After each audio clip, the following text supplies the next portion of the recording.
Bugun men aynan qarindoshlaringiz, ota-onangiz, buvi-bobolaringiz va o'zingiz uchun juda muhim bo'lgan masalani tushuntirib beraman. Gap pasport, ID karta, hujjat almashtirish, muddati o'tgan hujjat, yashash joyi bo'yicha ro'yxat va davlat xizmatlariga murojaat qilishda yuzaga keladigan yangi tartiblar haqida ketmoqda.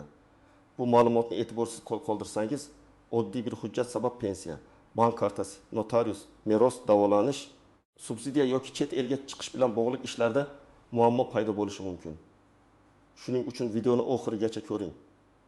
Men bugun hammasini oddiy tilda, qaysi holatda xavotir olish kerak, qaysi holatda shoshilmaslik kerak, qaysi hujjatlarni tayyorlab qo'yish kerak, qayerga murojaat qilinadi, qaysi xatolar eng ko'p uchraydi. Bularning barchasini batafsil tushuntiraman. Kanalga o'zroq obuna bo'ling, videoga like bosing. Chunki bunday ma'lumotlar ko'pincha kech eshitiladi, lekin zarari juda katta bo'ladi. Avval qanday edi? Ko'pchilik fuqarolarimizda eski namunadagi pasport yoki keyinroq berilgan biometrik pasport bor edi. Odamlar ko'pincha pasportni faqat chet elga chiqish uchun kerak deb o'ylashardi. Aslida pasport yoki ID karta har kuni kerak bo'ladigan asosiy shaxsni tasdiqlovchi hujjatdir. Bankka borsangiz, notariusga borsangiz, pensiya masalasida murojaat qilsangiz, kadastr ishida, merosda, telefon raqam rasmiylashtirishda, shifoxonadagi ayrim xizmatlarda, hatto ayrim davlat xizmatlarini olishda ham shaxsni tasdiqlovchi hujjat talab qilinadi. Oldingi tartibda ko'plab odamlar hujjat muddati tugaganini juda kech bilib qolardi.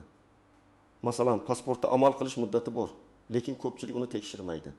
Ayniqsa keksalarimiz pasportni sandiqda, papkada yoki ro'mol orasida saqlab qo'yishadi va faqat zarurat tug'ilganda olib chiqishadi.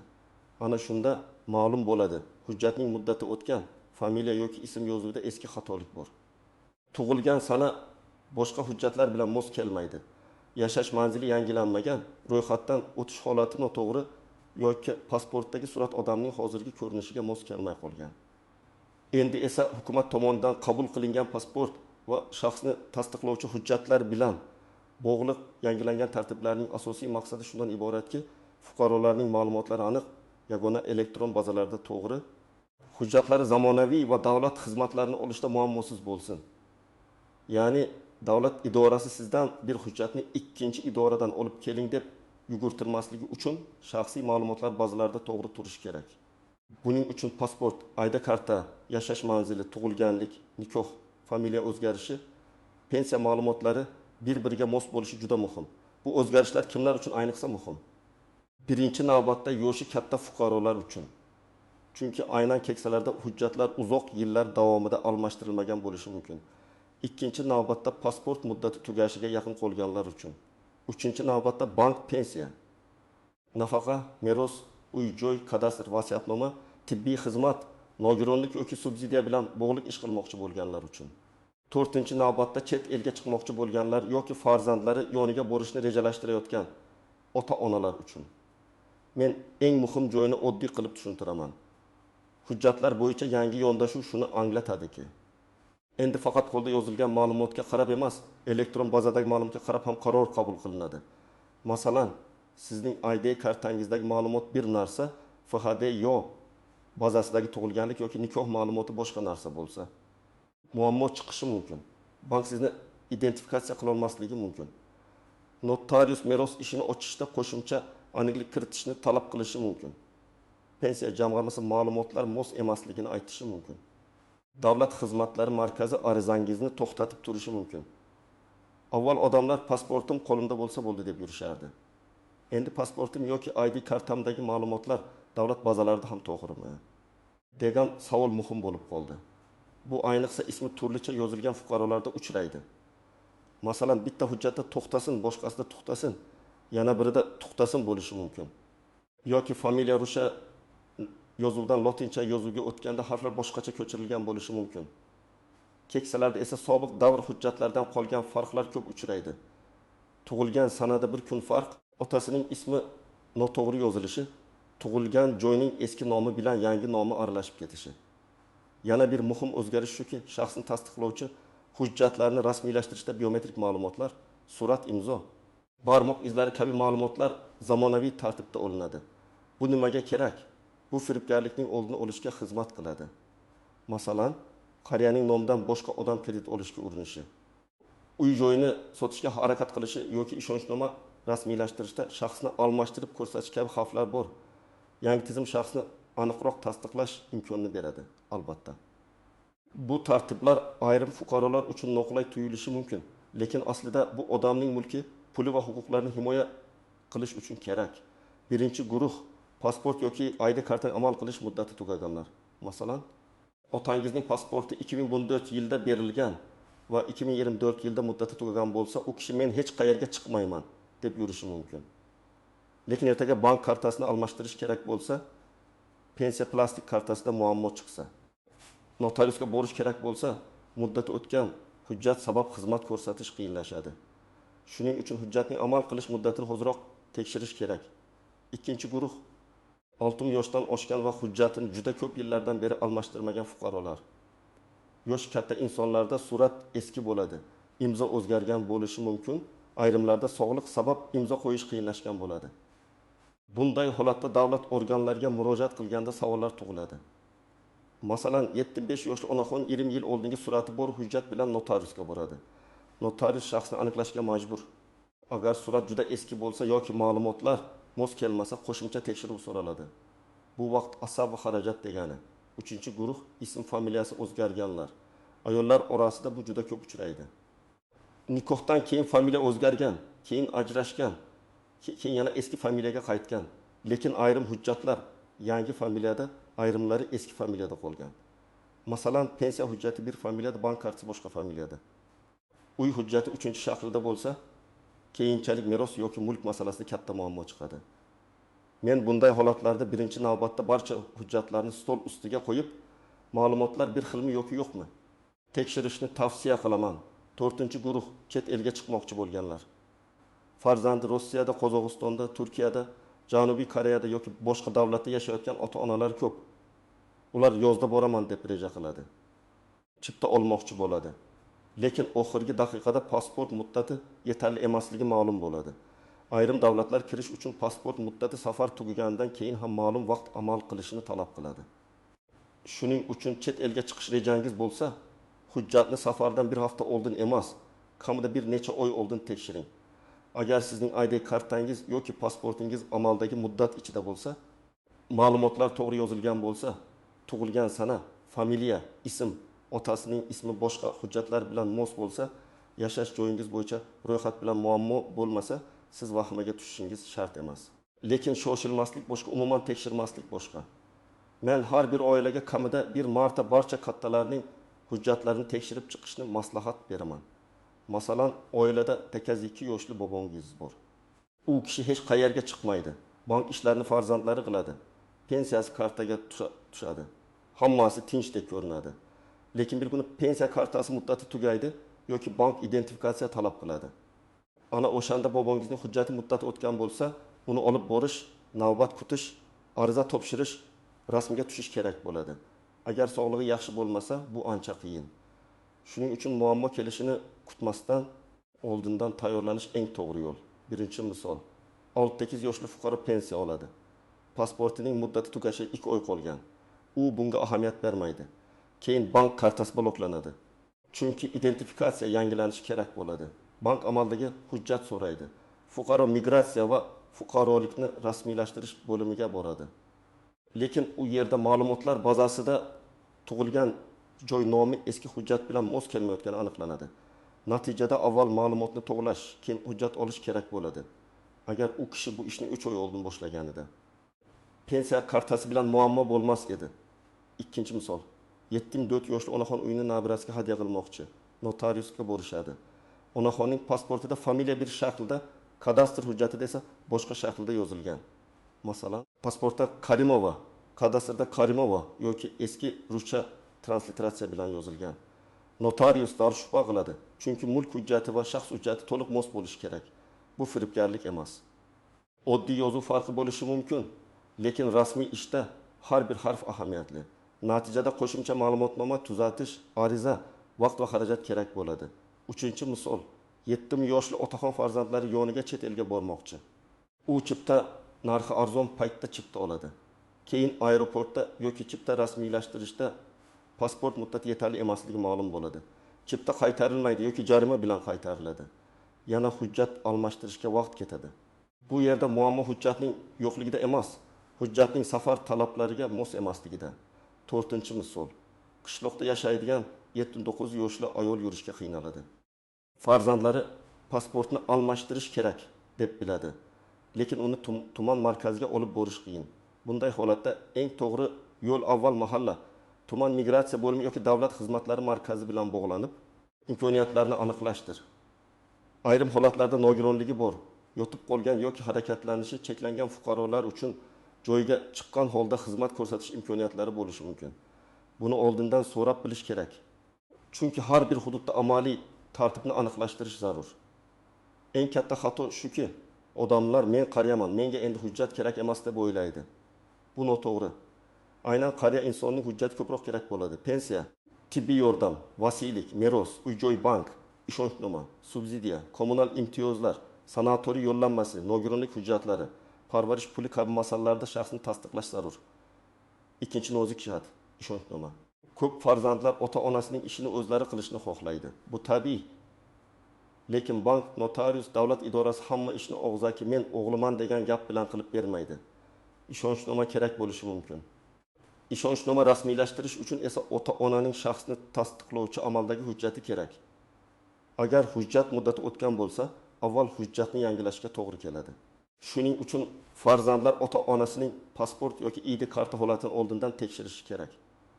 3-nozik jihat imzo. Yoshi katta odamning qo'li titrashi, ko'zi yaxshi ko'rmasligi, imzosi avvalgidek chiqmasligi mumkin.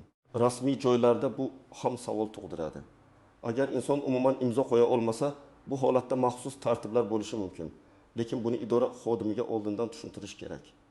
Hujjat rasmiylashtirishga borganda onam imzo qo'ya olmaydi deb oxirgi daqiqada aytish o'rniga avval qo'ng'iroq qilib yoki borib maslahat olish foydaliroq. 4-nozik jihat yashash joyi bo'yicha ro'yxat. Ayrim keksalar bir joyda ro'yxatda turadi, lekin boshqa farzandining uyida yashaydi. Bu hayotda ko'p uchraydi. Lekin ayrim xizmatlar aynan ro'yxatdagi manzil bo'yicha bog'lanadi. Masalan, ijtimoiy yordam, mahalla ma'lumotlari, ayrim tibbiy ro'yxatlar, kommunal yoki subsidiya masalalarida manzil muhim bo'lishi mumkin. Shuning uchun hujjat yangilayotganda yashash manzili, ro'yxat, telefon raqam kabi ma'lumotlarni ham tekshirib olish kerak. 5-nozik jihat. Hujjat yo'qolishi. Qariyalarda pasport yo'qolsa, ko'pincha uy ichida yo'qoladi. Eski sumkada, sandiqda, kiyim cho'ntagida, hujjatlar papkasida qoladi. Lekin agar topilmasa, darhol tegishli idoraga murojaat qilish kerak. Yo'qolgan hujjat bilan begona odamlar firibgarlik qilishi ehtimoli bor. Hujjat yo'qolganini yashirib yurish xavfli. Avval qidirasiz, topilmasa, rasmiy tartibda ariza berasiz. Birinchi xato, hujjat muddatini tekshirmaslik. Pasport yoki ID kartaning old va orqa tomonini diqqat bilan ko'ring. Berilgan sanasi, amal qilish muddati, tug'ilgan sana, ism, familiya, shaxsiy raqam, manzil ma'lumotlarini tekshiring. Bu 5 daqiqalik ish, lekin keyinchalik haftalab yugurishdan qutqaradi. Ikkinchi xato, oxirgi kungacha kutish. Hujjat muddat tugashiga 10 kun qolganda yugurish boshlansa, navbat texnik muammo, ma'lumotlar mos kelmasligi, bayram kunlari, sog'liq masalasi sabab kechikish bo'lishi mumkin. Men har doim kamida 2-3 oy oldin tekshirishni maslahat beraman. 3-xato hujjatdagi bitta harfni arzimas deb bilish. Rasmiy tizimda bitta harf ham muhim. O'rniga a, o o'rniga u, o'rniga g. Ruscha va lotincha yozuvdagi farqlar kelajakda muammo tug'dirishi mumkin. Ayniqsa mulk, meros, bank va sud ishlarida bu juda muhim. 4-xato faqat pasportni tekshirib, boshqa hujjatlarni tekshirmaslik. Tug'ilganlik guvohnomasi, nikoh va ajrim haqidagi hujjat, pensiya daftarchasi yoki elektron pensiya ma'lumotlari, kadastr hujjati, bank shartnomasi, nogironlik ma'lumotnomasi, vasiylik hujjati. Hammasida ma'lumot bir-biriga mos bo'lishi kerak. 5-xato begona yordamchilarga ishonish. Hujjat almashtirish, navbat olish, ariza topshirish kabi ishlarda faqat rasmiy idoralar, davlat xizmatlari markazlari, migratsiya bo'limlari va ishonchli yaqinlaringiz orqali harakat qiling.